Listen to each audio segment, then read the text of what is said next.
Koikimedia live. Koikimedia will go closer to 18th of August 2025. We are live at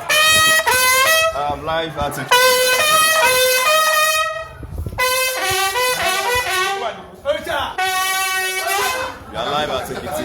Live at Ekiti. We go live at Ekiti. Live at Ekiti.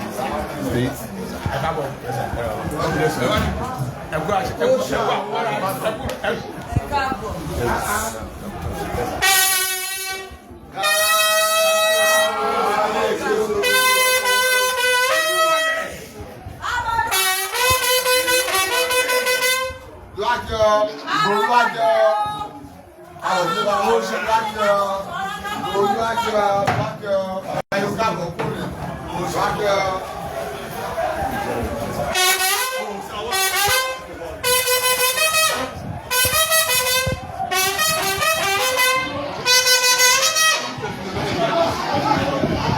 Once again, Koikimedia bring us closer to today being 18th of August 2025. We are live at Ekiti. Go is live at Ekiti right now, where we are reporting live from. Today is another day. Yesterday we were at Barapa. Today we are we just landed at Ekiti. Shame our following. Koikimedia bring us closer to us.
We are the palace of Olukere of Ekiti, Ekiti.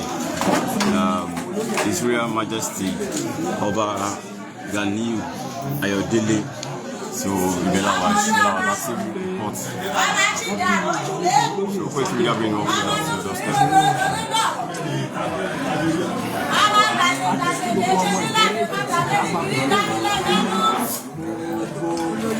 So we are the palace of the Olukere of Ekiti, of Ikere land. The Olukere of Ikere land. Our name ọ̀dọ́ba ti ìlú Ìkẹrẹ Èkìtì ti ìlú Ìkẹrẹ ní Ekiti State, Olúkẹrẹ of Ekiti State. Ibẹ̀ la wà yìí, Olúkẹrẹ of Ekiti land. So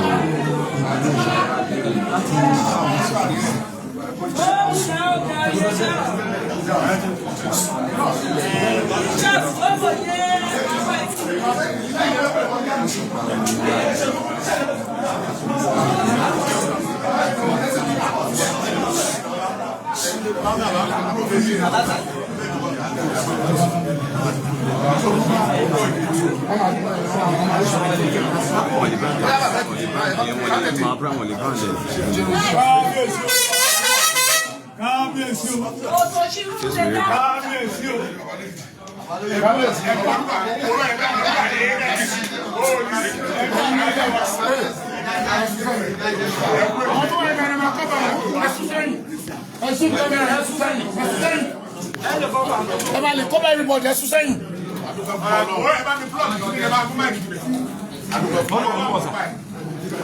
Bàbá ẹ̀yin ẹ̀ lè sún sẹ́yìn, ó lè kọ́fà ọba tó jókòó síbi. Oya kọ́bí, Abẹ́ Èkìtì.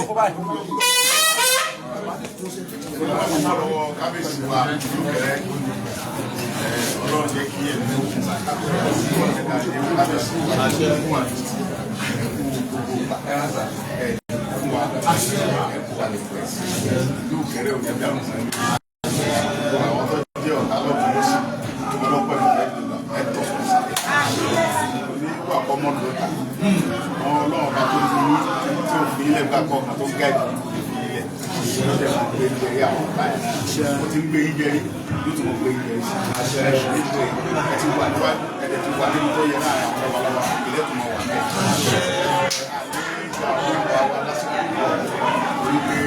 bàbá mi ni mo kọjá báyìí wọ́n sọ pé tí bá tún tó ń bọ̀ bá tún tó ṣe ẹ̀lú mẹ́ẹ̀ so à ń lọ sí ọ̀dọ̀ bàbá wa jẹ́ o so àkọ́kọ́ kí bàbá àwa darí padà sọ́dọ̀ bàbá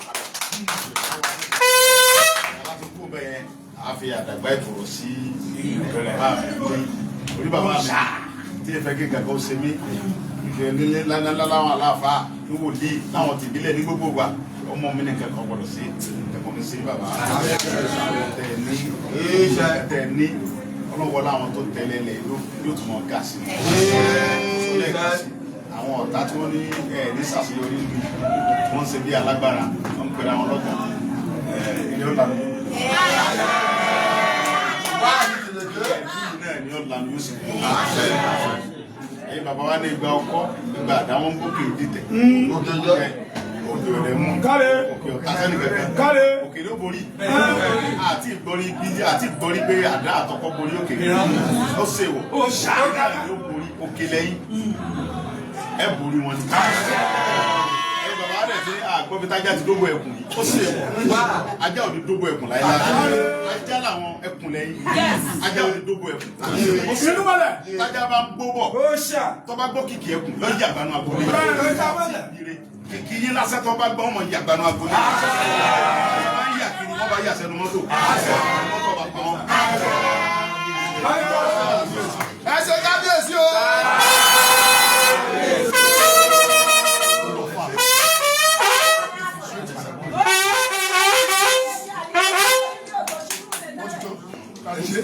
Gẹ́gẹ́ bẹ́ẹ̀ ṣe gbọ́ lẹ́nu olóyè ẹgbẹ́ tèkì àkókò pọ̀ bí ìjẹun lọ sí lọ program lẹ̀ lọ bá wọn bá program yẹn nígbà tó ṣe wà. Wọ́n àgọ́ kí gbogbo ẹ̀ káàbọ̀ sí Olúkẹrẹ ọpẹ́ ni mo kò máa dá fún mi. Inú ilé àwọn bàbá mi lọ́jọ́ kìíní àná ìbẹ̀rẹ̀ mi ò tí mo fi pe Ọlọ́run lórí ọ̀rọ̀ yín. Pé ẹni bá ti ní kẹ́ ẹ kú pé yóò ṣáájú yín kú. Mo ní lágbára náà lágbára wọlé lẹ̀ wọlé ìgbésẹ̀ wọ̀nyí ṣe yín. Bí ogun yẹn ṣe le tó ọlọ́run ìgbẹ́ ojú ọ̀gbẹ́ ọlọ́run ìgbẹ́ padà lẹ́yìn. Èmi gẹ́gẹ́ bí Olúkẹrẹ ní gbogbo ògbà ní gbogbo orí tí n bá ti wà lè yóò gbàdúrà fún yín. Nígbà bá ní wuyín márùn-ún sí mẹ́fà nílẹ̀ Yorùbá òṣùpù làdéjọ́ òdìbò la fẹ́ gbà. kò dẹ̀ sẹ́ni tó bá ń kíyàwó má jẹ́ ní kó má jẹ́ ẹran ní tẹ́mi yóò bá wọn sọ pé kò ṣe dáadáa lágbára Ọlọ́run lágbára ilé ìwọ̀n ẹjọ́ bá ti ní ká ẹ má lọ ẹ̀kí délé bá bẹ́ẹ̀ ṣe ń lọ bẹ́ẹ̀ ṣe ń pọ̀ ẹni bá ti ní lọ mọ́dé ẹ̀kí délé bá ilẹ̀ Oòduà á gbè yín ilẹ̀ Oòduà á gbè yín ilẹ̀ Oòduà á gbè yín àwọn alálẹ̀ ẹlẹ̀ yìí láti ìpínlẹ̀ ṣe ayé wọn ní fi yín lẹ̀ ọ̀tọ̀ tẹ wá dúró tì tẹ dìbò ṣe adúró tì kú ọ̀rọ̀ kékeré kì í máa bẹ̀ yín sí mo fẹ́ kẹ́ ẹ túbọ̀ súnmọ́ bàbá wa pátápátá afẹ́ni máa ń tọrọ ẹ̀ nílẹ̀ Yorùbá bàbá kan ṣoṣo Orísun kan ṣoṣo ní Yorùbá ní kí ẹ̀dẹ̀ wá lẹ́ni tó wà lójókòó Orísun yẹn tó bá ti wà níbẹ̀ kì í ṣe mistake torí òòṣà ni ìyẹn ní bàbá wa ọ̀dọ̀ ìṣà.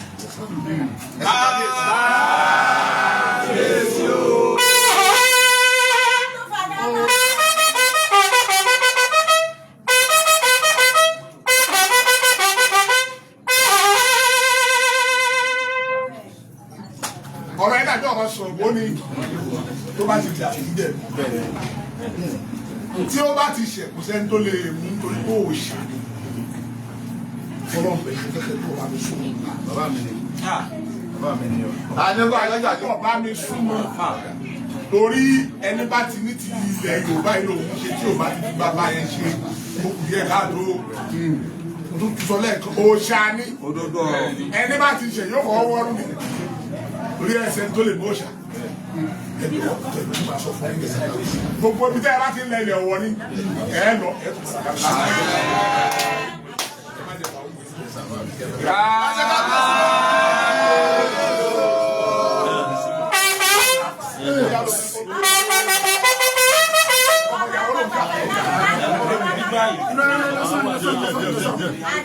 So aṣèwàlá fi bàbá wa ọba Oríti Ìkẹrẹ of Ìkẹrẹ là ní Ekiti ibẹ̀ la wà. Koikimedia bring you closer to your doorstep. Today is the 10th of August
Tani kí ló ń ṣe ẹ́?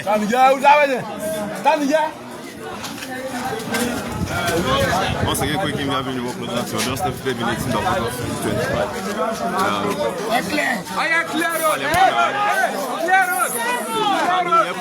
Sorry.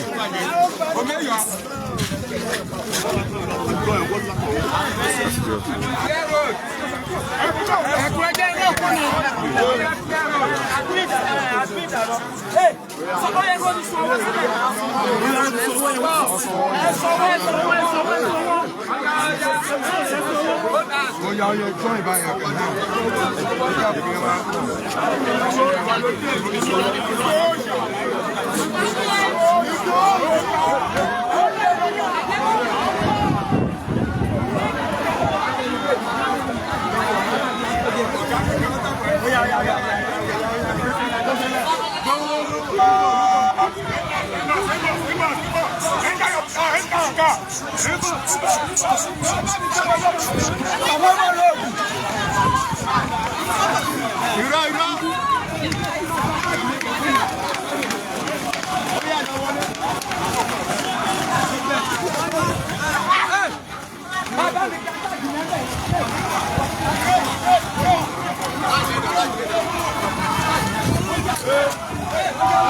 Mọ́tò nìyẹn wájú náà.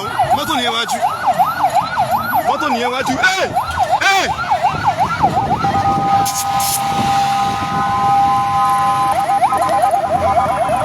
Ẹ̀rẹ̀ tí wọ́n ń pè. Police o! Police! Police! Police o! Police! Police! Bàbá ìjàre! Bàbá mọ́tò nìyẹn wájú náà. Mo rẹ̀ pè kó rẹ̀ máa lọ́wájú rẹ̀ wájú. Lọ́wọ́ ìjàre. Bálẹ̀ máa mọ̀ wọ́n pín ẹ̀rọ ọ̀dọ̀dọ̀ tó ń wò.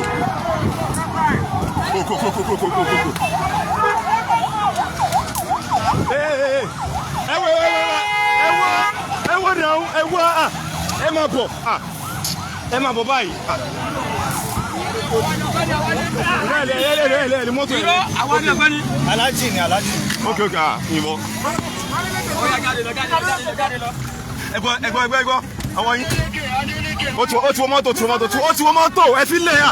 Ó ti wọ mọ́tò mi. Adélékè. Ó ti wọ mọ́tò mi.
Koikimedia bring you closer to your step today, being 18th of August 2025. I don't know. So we are.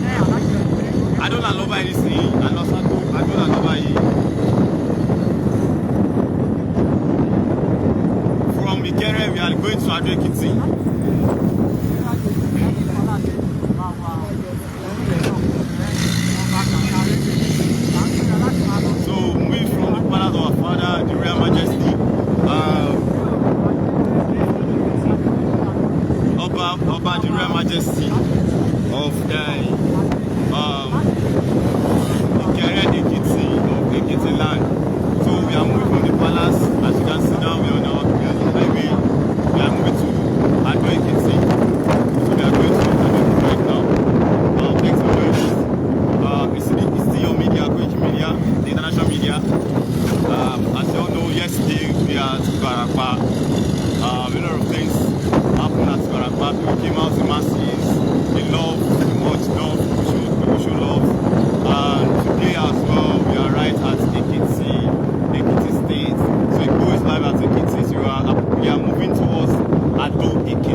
share, share.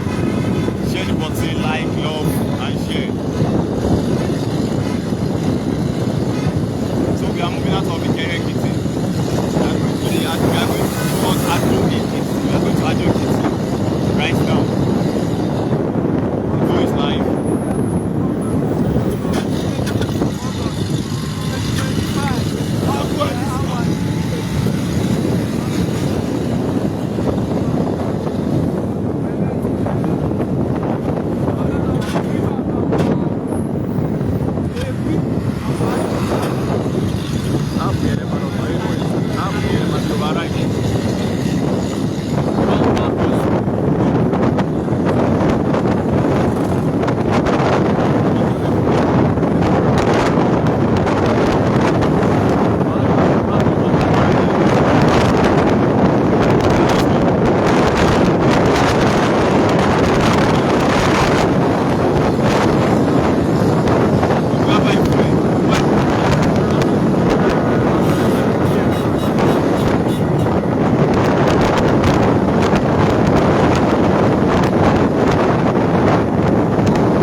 Fúlàní ẹ jáwọ́ gbó ọmọ àlè Fúlàní ẹ jáwọ́ gbó gbogbo ọmọ àlè ilẹ̀ Yorùbá ẹ jáwọ́ gbó Ìgbòho is back Fúlàní ó yẹ wọgbó pa ẹ wọgbó dànù Fúlàní igbó Ìgbòho is back Ìgbòho is back bàbá tó ti arrive Ìgbòho is back Fúlàní igbó Fúlàní agbónípa igbó igbó Fúlàní igbó Ìgbòho is back Ìgbòho is back Adó-Èkìtì Ìgbòho is back no more Fúlàní terrorists no more Fúlàní terrorists no more Fúlàní terrorists Ìgbòho is back Ìgbòho is back Ìgbòho is back Fúlàní terrorists igbó Fúlàní terrorists igbó Fúlàní terrorists igbó.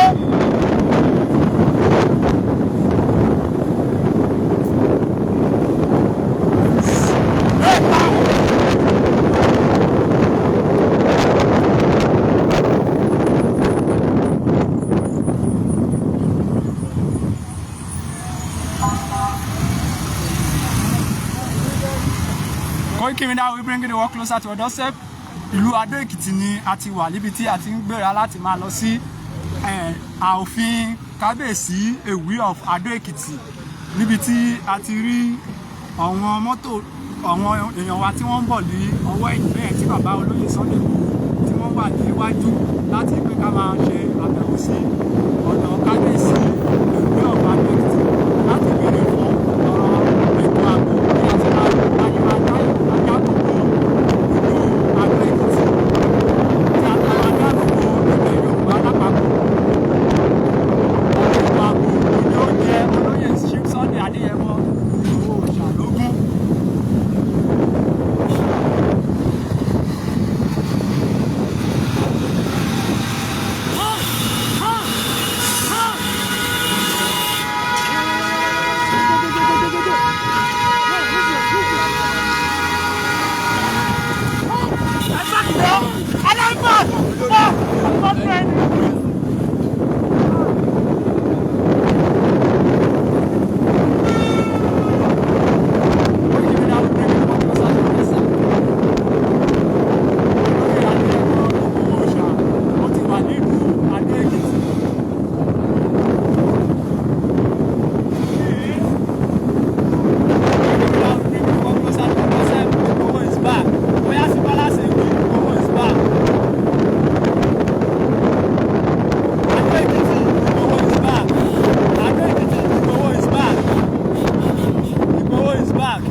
at your doorstep.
Koikimedia will bring the work closer to your doorstep.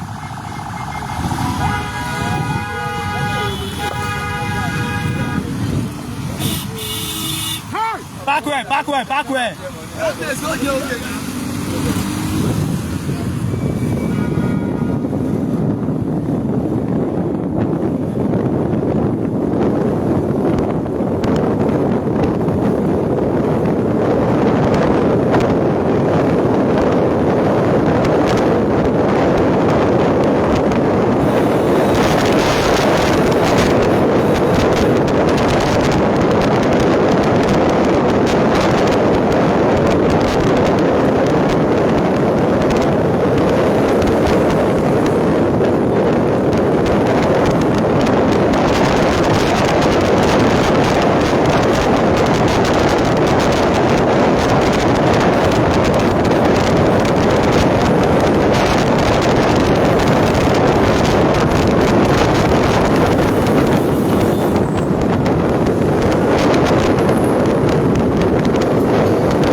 Back.